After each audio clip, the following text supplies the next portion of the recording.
Finding Winnie, the true story of the world's most famous bear, by Lindsay Mattick, illustrated by two-time Caldecott medalist Sophie Blackall.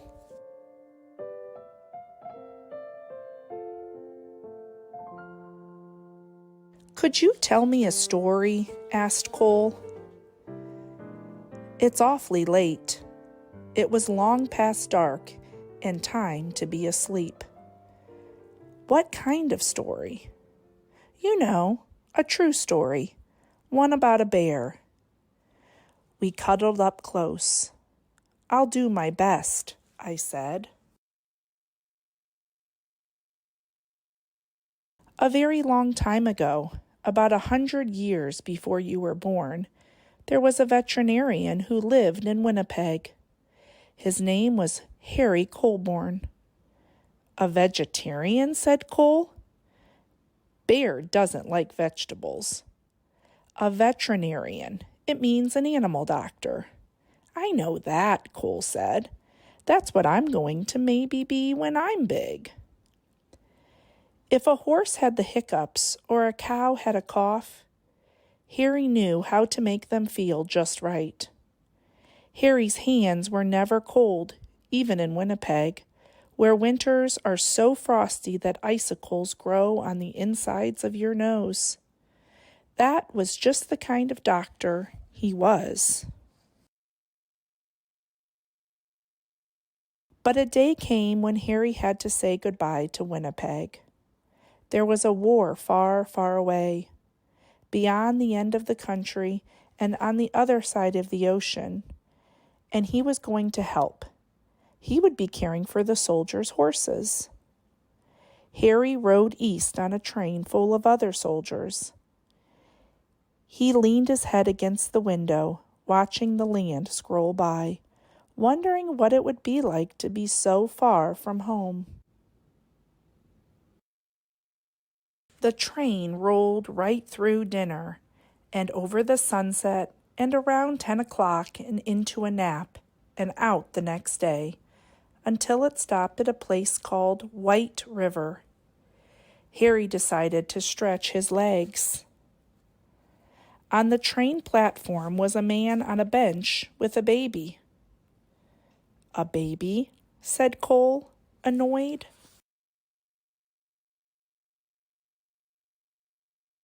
"A baby bear, a cub." Harry stopped. It's not every day that you see a bear cub at a train station. That bear has lost its mother, he thought, and that man must be the trapper who got her. "What do trappers do?" asked Cole. "It's what trappers don't do. They don't raise bears." "Raise them?" "You know," I said. "Love them." Harry thought for a long time.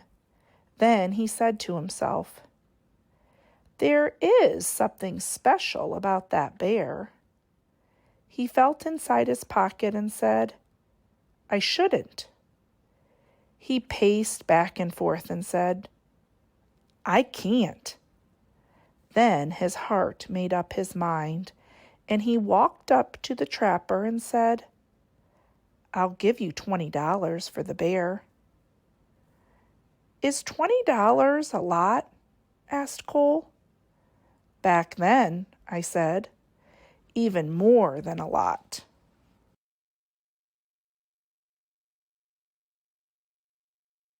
"Captain Colborne," said the colonel on the train, as the little bear sniffed at his knees.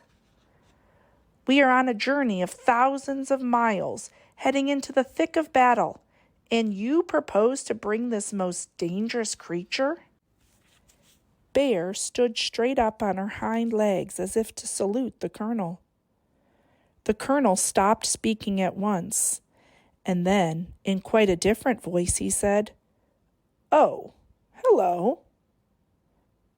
The men of Harry's regime squeezed by to have a look. "I've decided to name her Winnipeg," Harry told them. So we'll never be far from home. Winnie, for short.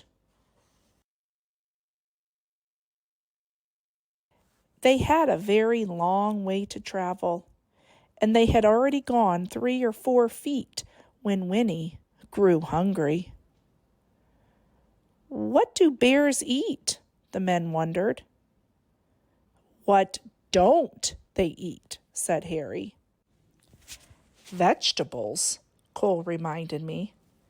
Winnie ate vegetables, I said.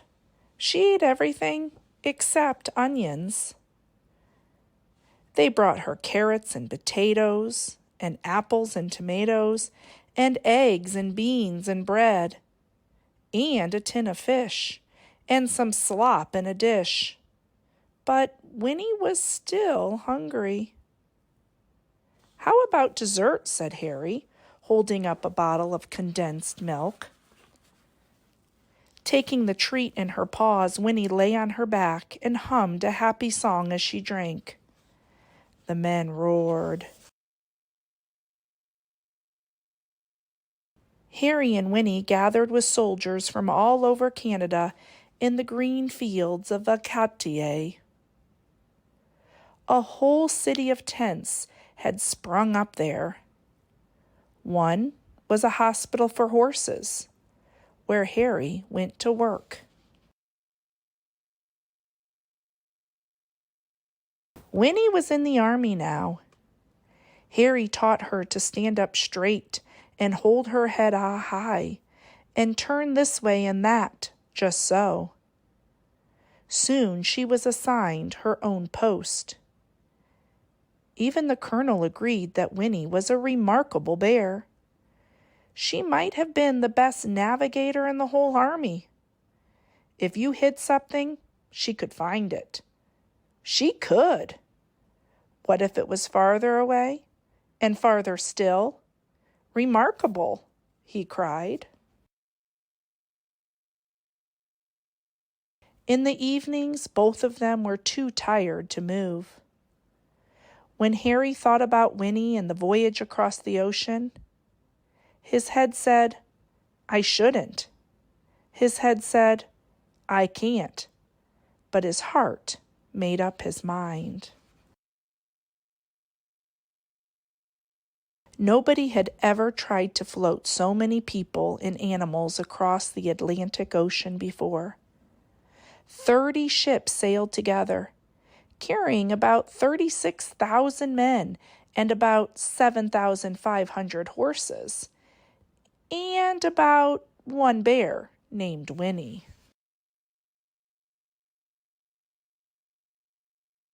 When they finally arrived in England, the regime went to training on the Salisbury Plain, where it rained and rained and rained. But Winnie didn't seem to mind. She was the mascot of the 2nd Canadian Infantry Brigade, and she attended her post with vigor. One day, Harry came running while she was doing her exercises in the tent. You'll bring the whole place down, he said with a laugh. She had grown. It was winter when the order came. The time had come to fight.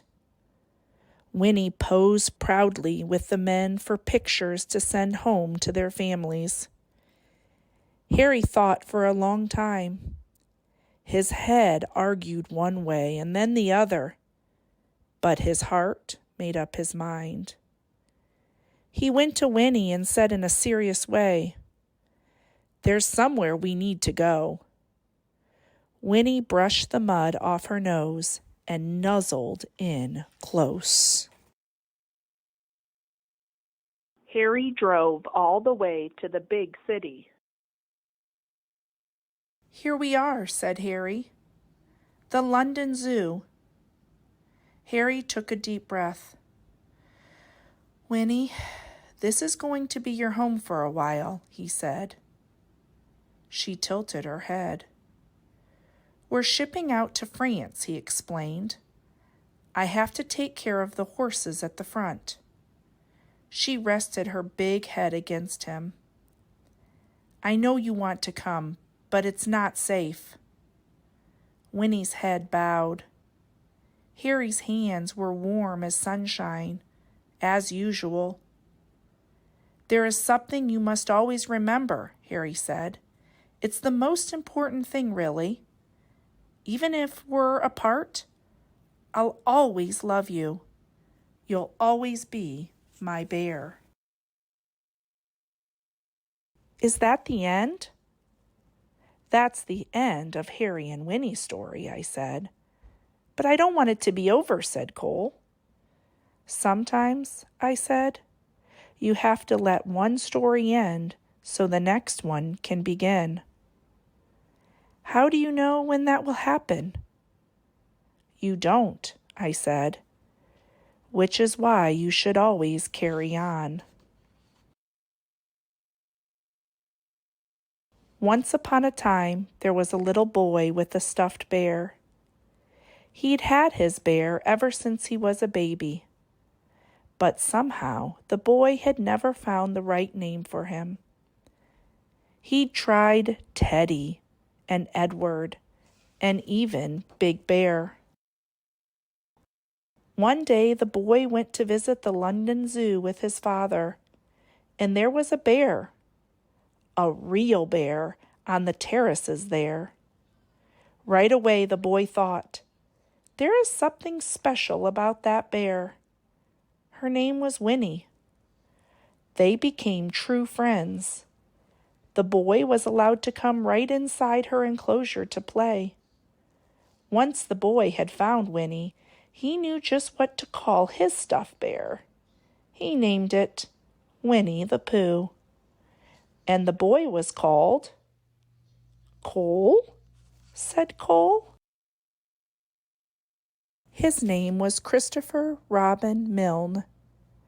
Christopher Robin would visit Winnie at the zoo, and then he would take his stuffed animal on all sorts of adventures in the wood behind his home. His father, Alan Alexander Milne, wrote books all about them. Harry's Winnie became Winnie the Pooh, and there has never been a more beloved bear. "But what about Harry?" Cole asked. When Harry visited Winnie at the zoo, he saw how happy she was. She was being raised. She was truly loved. And that was all he had ever wanted from the moment they met at the train station in White River. So, after the war, Harry returned to Winnipeg and his life as an animal doctor. Before long, he was married and had a son named Fred. And Fred had a daughter named Laureen, and Laureen had a daughter named Lindsay, which is me. And then I had a son. When I saw you, I thought, there is something special about this boy. So I named you after your great-great-grandfather, Captain Harry Colborne. I named you Cole. "That's me?" said Cole in a whisper. "That's you. And that's Winnie?" "Yes," I said, "that's Winnie." "And it's all true?" "Sometimes the best stories are," I said. Cole's eyes grew big, and he said nothing for a long time. Then he hugged his own bear close and let out a yawn that reached far away, and they both turned over and fell asleep. Album. Harry as a young soldier. Harry kept diaries throughout World War I. This was the diary from 1914, the first year of the war. The diary page from the day Harry found Winnie. On August 24th, 1914, he wrote, "Bought bear $20. 3 soldiers with Winnie at her post. Winnie and Harry have what appears to be a laugh and a snack. Harry and his fellow soldiers with their mascot, Winnie. This picture of Winnie and Harry inspired the statues that now stand in Winnipeg and London. The statue in Winnipeg was unveiled in 1992. This photo was taken of Winnie and Christopher Robin in 1925 at the zoo after they became friends. Christopher Robin's father, A. Milne, watches them play from above. This official animal record card shows that Winnie began her stay at the London Zoo on December 9th, 1914. Lindsay and Cole in 2013. We knew there was something special about this boy.